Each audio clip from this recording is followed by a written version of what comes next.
ونستعينه ونستغفره ونعوذ بالله من شرور أنفسنا ومن سيئات أعمالنا من يهده الله فلا مضل له ومن يضلله فلا هادي له ونشهد أن لا إله إلا الله وحده لا شريك له ونشهد أن سيدنا محمدا عبده ورسوله صلى الله عليه وعلى آله وأصحابه وأزواجه وأهل بيته وبارك وسلم تسليما كثيرا كثيرا أما بعد قال الله تبارك وتعالى في القرآن المجيد والفرقان الحميد أعوذ بالله من الشيطان الرجيم بسم الله الرحمن الرحيم إن الله يحب التوابين ويحب المتطهرين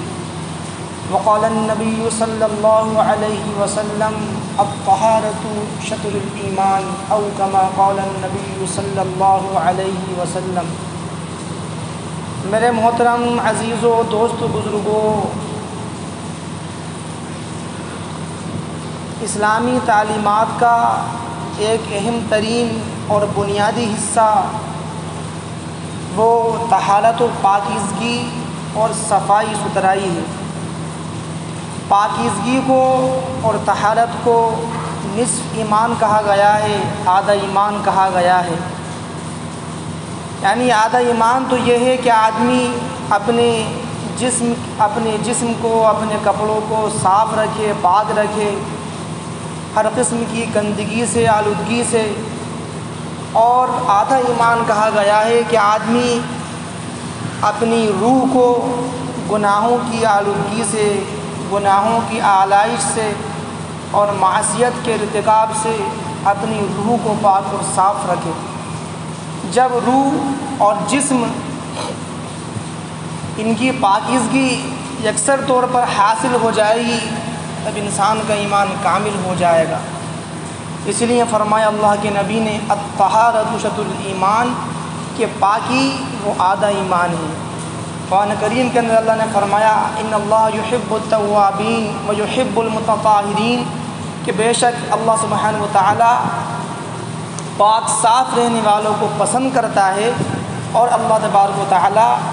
توبہ کرنے والوں کو پسند فرماتا ہے۔ ایسے ہی قرآن کریم کے اندر اللہ تعالیٰ نے تعریف فرمائی، مدح فرمائی قبا والوں کی کہ ان کا ایک خاص عمل تھا جس کی وجہ سے اللہ تعالیٰ نے قرآن کریم کے اندر ان کی تعریف فرمائی اور فرمایا فیہ رجال یحبون ان یتطہروا واللہ یحب المطہرین۔ حضور اکرم صلی اللہ علیہ وسلم مسجد نبوی کے اندر تشریف لائے۔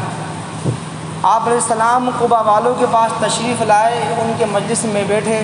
اور آپ نے فرمایا کہ تمہارا وہ کون سا عمل ہے جس کی بنیاد پر خود اللہ تعالیٰ نے تمہاری تعریف فرمائی کہ ان میں کچھ لوگ ایسے ہیں کہ جو پاکیزگی کو اور صفائی کو پسند کرتے ہیں اور اللہ تعالیٰ بھی پاک رہنے والوں کو پسند کرتا ہے۔ انہوں نے فرمایا کہ ہمارا ایک خصوصی عمل یہ ہے کہ ہم استنجے سے پہلے ہم ڈھیلے کا استعمال کرتے ہیں اور اس کے بعد پانی سے بھی پاکی حاصل کرتے ہیں۔ میرے دوستو غور فرمائیں کہ اللہ تعالیٰ کو ان کو یہ عمل اتنا پسند آیا کہ اللہ تعالیٰ نے قرآن کریم کے اندر ان کی مدح فرمائی۔ ایسے ہی حدیث شریف کے اندر فرمایا اللہ کے نبی نے ان اللہ طیب یحب الطیب یحب الطیب نظیف یحب النظافہ کریم یحب الکرم جواد یحب الجود فنظفوا افنیتکم۔ فرمایا اللہ کے نبی نے کہ جس طریقے سے اپنے جسم کی اور اپنے کپڑوں کی صفائی کا اہتمام کرو، فرمایا ایسے ہی اپنے گھروں کی صفائی کا بھی اہتمام کرو، اور فرمایا خاص طور پر اپنے صحن اور اپنے آنگن اور اپنے گھر کے باہر کے حصے کی بھی صفائی کرو۔ چنانچہ فرمایا ان اللہ طیب یحب الطیب کہ اللہ تعالیٰ پاکیزہ ہے اور پاکیزگی کو پسند فرماتا ہے۔ نظیف یحب النظافہ اللہ تعالیٰ صاف ستھرا ہے اور صفائی کو پسند فرماتا ہے۔ کریم یحب الکرم وہ جواد ہے، سخی ہے اور سخاوت کرنے کو اللہ پسند فرماتا ہے۔ فنظفوا افنیتکم چنانچہ اپنے صحن کو، اپنے آنگن کو، اپنے گھر کے دالان کو صاف ستھرا رکھا کرو۔ اور اللہ کے نبی نے یہ چیز بھی فرمائی کہ یہود کی ایک فرمایا کہ یہودیوں کی عادت ہے کہ وہ اپنے گھر کی صفائی تو کرتے ہیں لیکن اپنے گھروں کے باہر کی صفائی نہیں کرتے۔ چنانچہ فرمایا کہ یہودیوں کا یہ عمل اختیار نہ کرو، اور جس طریقے سے اپنے گھر کی صفائی کا اہتمام کرتے ہو ایسے ہی فرمایا کہ اپنے گھروں کے باہر کی صفائی کا بھی اہتمام کرو۔ میرے عزیز و دوستو، صفائی ستھرائی یہ ایسی چیز ہے کہ جس کی اور پاکی یہ ایسا بنیادی عمل ہے جس کے بغیر نماز جیسی عظیم الشان عبادت کا تصور قائم نہیں ہو سکتا۔ اگر ہم نے 2 رکعت نماز پڑھ لی تو اس کے لیے بنیادی شرط ہے طہارت، پاکی، کہ بغیر وضو کیے، اور اگر غسل جنابت کی حاجت ہے اور نہانا فرض ہے تو بغیر نہائے اور بغیر غسل کیے آپ کوئی عبادت نماز وغیرہ اور ذکر قرآن کا ذکر جہری طور پر آپ نہیں کر سکتے۔ جنابت کی حالت میں انسان اللہ کا ذکر کر سکتا ہے، سبحان اللہ الحمدللہ کہہ سکتا ہے، لیکن وہ قرآن نہیں پڑھ سکتا، قرآن دیکھ کر نہیں پڑھ سکتا، قرآن جو ہے بغیر دیکھے نہیں پڑھ سکتا، نماز نہیں پڑھ سکتا، غسل جنابت کی حالت۔ اس لیے حضرت حاوی نے لکھا ہے، ایک عجیب و غریب بات لکھی ہے کہ وہ خواتین جو اپنے مخصوص ایام میں ہوتی ہیں انہیں چاہیے کہ وہ جب ان کے ایام چل رہے ہوں تو وہ ہر نماز کے وقت وضو وغیرہ کر کے مصلی پر نمازیوں کی طرح بیٹھ جائیں اور اللہ کا ذکر کر لیں، استغفار پڑھ لیں، درود شریف پڑھ لیں، اور ہر نماز کے وقت جب وہ ایسا کریں گے تو انشاءاللہ عادت نہیں چھوٹے گی۔ ورنہ 6-7 دن 8 دن کی مدت ایسے ہوتی ہے کہ نماز نہ پڑھنے کی وجہ سے چونکہ شریعت نے ان کو اجازت دی ہے تو نماز کی عادت چھوٹ جاتی ہے، اور جب وہ پاکی کے ایام میں ہوتی ہیں تو پھر نماز میں سستی ہوتی ہے اور کائلی ہوتی ہے۔ لہٰذا ہمیں چاہیے کہ ہم خواتین کو بھی اس کا پابند بنائیں کہ وہ اپنے مخصوص ایام کے اندر بھی خاص طور سے ذکر کا اہتمام کریں۔ ذکر کرنے کی کوئی قید نہیں، ذکر آدمی چلتے پھرتے اٹھتے بیٹھتے سبحان اللہ الحمدللہ استغفر اللہ ذکر کر سکتے ہیں، اس کی کوئی پابندی نہیں۔ تو فرمایا اللہ کے نبی نے کہ اللہ تعالیٰ جو ہے وہ پاکیزہ ہے، اور اللہ میں عرض کر رہا تھا کہ نماز کے لیے بنیادی جو شرط ہے اور جو بنیادی چیز ہے وہ طہارت ہے اور پاکی، کہ بغیر وضو کے اور اگر نہانے کی حالت ہے تو بغیر نہائے بغیر غسل کے نماز جیسی عظیم الشان عبادت آدمی انجام نہیں دے سکتا۔ اگر پانی دستیاب نہیں تو شریعت نے اس کا متبادل اور الٹیمیٹ بھی رکھا اور فرمایا کہ اگر پانی نہیں تو پانی کے بدلے میں تیمم کرو، پاکیزہ مٹی سے تیمم کرو اور تیمم کر کے نماز پڑھو۔ لیکن بہرحال نماز کسی حال میں ساقط نہیں، کسی حال میں معاف نہیں۔ پاکیزگی کی اتنی اہمیت ہے اور اتنی شریعت اسلامیہ کے اندر اس کی اتنی اہمیت بیان کی گئی ہے کہ آپ اندازہ لگائیں کہ جو اس کا اہتمام نہیں کرتا اللہ کے نبی نے اتنی سخت وعیدیں بتائیں۔ آپ نے فرمایا کہ میں 2 قبر والوں کے پاس سے گزرا اور میں نے انہیں دیکھا کہ انہیں عذاب قبر ہو رہا ہے، اور فرمایا اللہ کے نبی نے کہ کوئی بڑے معاملات کسی بڑے گناہ کی وجہ سے انہیں عذاب قبر نہیں ہو رہا تھا، بلکہ فرمایا 2 چیزوں کی وجہ سے انہیں عذاب قبر ہو رہا تھا۔ ان میں پہلی چیز یہ تھی کہ وہ ان میں سے ایک وہ پیشاب کے قطروں سے نہیں بچتا تھا اور کہیں بھی پیشاب کر دیا، اور یہ پانی اور ڈھیلے کا استعمال نہیں کیا اور ناپاکی کی حالت میں وہ رہا کرتا تھا، تو اللہ تعالیٰ اس کو اس وجہ سے عذاب دے رہا ہے۔ میرے دوستو، آج ہم دیکھیں، آج ہمارے معاشرے کے اندر بھی یہ فضا عام ہے۔ چھوٹے چھوٹے بچوں کو ہم دیکھیں کہ وہ گھر کے باہر نکلتے ہیں اور نکلتے ہی وہ کھڑے کھڑے پیشاب کر دیتے ہیں۔ ہمارے مسلم معاشرے کے اندر اور ہمارے محلے کے اندر یہ چیز بہت دیکھنے میں آتی ہے کہ ہمارے بچے خواتین باہر بھیج دیتی ہیں اور بچے وہیں استنجا کرتے ہیں۔ میرے دوستو، اگر ہم خود بچپنے سے اگر اس عمر کے اندر اگر بچوں کو تربیت نہیں کریں گے، انہیں پاکی ناپاکی کے مسائل نہیں بتائیں گے، تو آپ بتائیں کہ بڑے ہو کر وہ کس طریقے سے پاکیزگی کا اہتمام کریں۔ اس لیے ہمیں چاہیے کہ ہم اس طرف توجہ دیں اور اپنے بچوں کا دینی ذہن بنائیں، ان کا پاک اور صفائی کا ان کا ذہن بنائیں، ان کی عادت ڈلوائیں، وہ استنجا خانے میں پیشاب کریں۔ گھروں کے اندر عام طور پر سب جگہ اب بیت الخلاء ہوتے ہیں، استنجا خانے ہوتے ہیں، وہاں پر بچے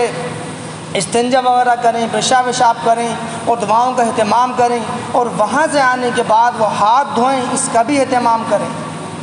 میرے دوستو، ہم اگر گزشتہ تاریخ کے اندر جا کر دیکھیں تو ہمیں تمام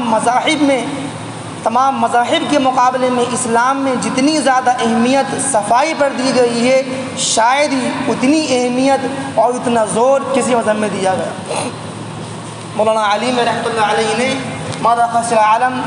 بن حدث المسلمین ایک کتاب لکھی ہے، اس میں اندر مولانا نے بڑے بڑے جو ممالک ہیں، مغربی ممالک ہیں، ان کی تہذیب کو تذکرہ کیا ہے، مسلمانوں کی تاریخ بتائی ہے۔ وہاں مولانا نے یہ ایک بات بھی لکھی ہے کہ نصرانیوں کے اندر، عیسائیوں کے اندر صفائی کا اہتمام نہیں ہوتا تھا، اور سن 1470 عیسوی کے اندر بابا روم عیسائی حکومت جس کی تھی، اس نے یہ حکم نافذ کر دیا تھا کہ کوئی ہاتھ منہ نہیں دھوئے گا، اور روزانہ جو غسل کیا کرتا تھا، اس نے اپنی پہلے ہی سال حکومت میں روزانہ غسل کرنے والے تقریباً 2000 لوگوں کو زندہ جلا کر وہ ختم کر دیا اور مار دیا، اور لکھا ہے کہ تقریباً 70,000 لوگوں کو قید بند کیا گیا، صرف اس بنیاد پر کہ وہ اتنی بڑی تعداد روزانہ کی بنیاد پر غسل کیا کرتی تھی اور نہایا کرتی تھی۔ اسی کے ساتھ ساتھ دیگر نصرانی اور عیسائیوں کے بارے میں بھی یہ ملتا ہے، اور عیسائی راہب جو گزرے زمانہ جاہلیت کے اندر، ان کے بارے میں یہ ملتا ہے۔ کوئی کہتا ہے مجھے ایک عرصہ ہوا میں نے اپنے پیر نہیں دھوئے، ایک کا قول یہ ملتا ہے وہ کہتا ہے 50 سال تک میں نے پیر نہیں دھوئے، میں نے منہ نہیں دھویا۔ اس لیے ہم قربان جائیں ہماری شریعت پر کہ شریعت میں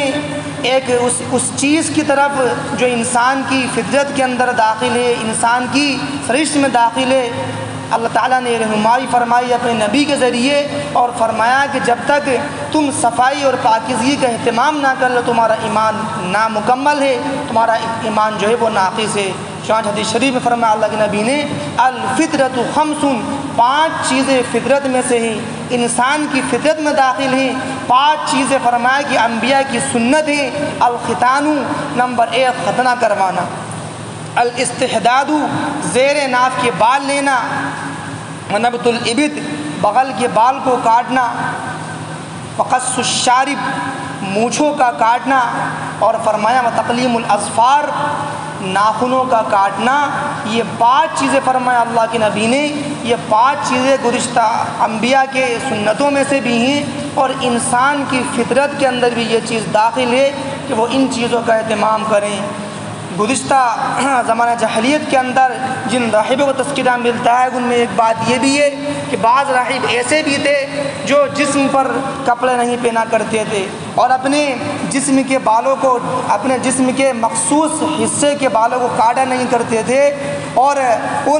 جب وہ بال بجایا کرتے تھے تو اس سے اپنا سطر ڈھکا کرتے تھے۔ ہماری شریعت کے اندر یہ حکم دیا گیا کہ 40 دن سے پہلے اپنے زیر ناف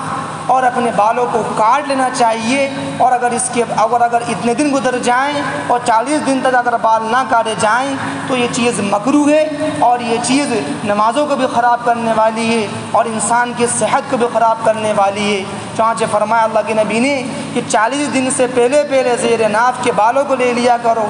اور بغل کے بالوں کو کاٹ لیا کرو، اور فرمایا کہ ہر ہفتے ناخنوں کی صفائی کیا کرو۔ ناخن کاٹنے کے سلسلے میں مستحب طریقہ یہ ہے کہ دائیں ہاتھ کی جو شہادت کی انگلی ہے اس سے شروعات کریں، اور دائیں ہاتھ کی جو چھوٹی انگلی ہے اس تک کاٹیں، اور اس کے بعد بائیں ہاتھ کی جو چھوٹی انگلی ہے اس سے شروع کریں، اور بائیں ہاتھ کا جو انگوٹھا ہے اس کو کاٹیں، اور آخر کے اندر اپنے انگوٹھوں کو کاٹیں۔ ایسے ہی عزیزو دوستو، پیروں کے ناخن کاٹنے کا مستحب طریقہ یہ ہے کہ دائیں پیر کی